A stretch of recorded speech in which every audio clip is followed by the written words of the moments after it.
Terdapat beda suara antara Komisi 2 DPR RI dengan Kemenpan RB terkait periode pengangkatan CPNS dan PPPK 2024. Dalam kesimpulan rapat poin keempat, DPR Komisi 2 meminta Kemenpan RB untuk mempercepat penataan CPNS dan PPPK formasi 2024. Penataan harus dipercepat maksimal pada Oktober 2025 untuk CPNS dan Maret 2026 untuk PPPK.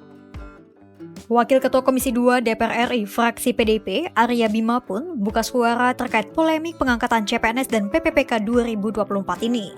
Dia menyebut Kementerian Pan-RB salah menafsirkan kesimpulan rapat. Menurut Arya, DPR justru meminta Kemenpan RB untuk mempercepat pengangkatan.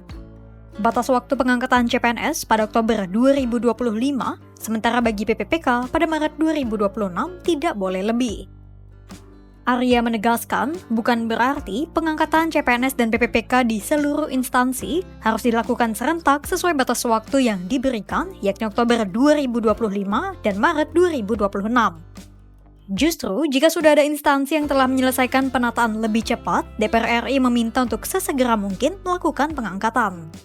Bima pun menyayangkan tafsir Kemenpan RB yang menganggap pengangkatan CPNS dan PPPK 2024 harus serentak karena hal itu tidak sesuai dengan hasil rapat dan akhirnya malah menimbulkan kegaduhan di tengah masyarakat.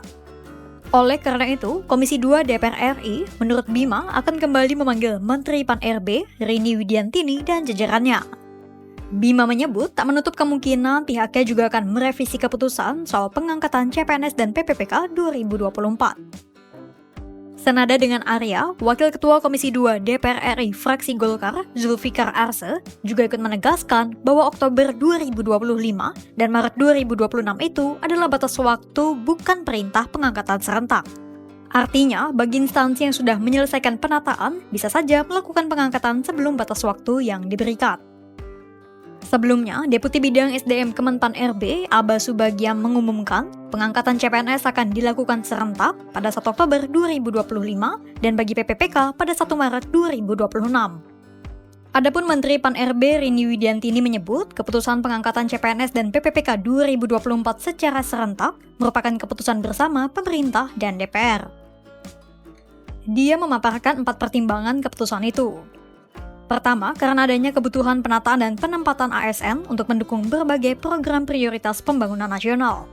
Kedua, pemerintah ingin melakukan penyelarasan formasi, jabatan, dan penempatan. Ketiga, pemerintah harus menyusun grand design pengelolaan ASN 2025-2045 yang sesuai dengan RPJPN 2025-2045 sesuai roadmap 5 tahunan RPJMN 2025-2029. Dan keempat, karena adanya usul penundaan seleksi dari beberapa daerah, termasuk 15 Pemda di Papua yang belum melakukan SKB CPNS 2024 karena wilayah mereka terkendala masalah keamanan pasca Pilkada 2024.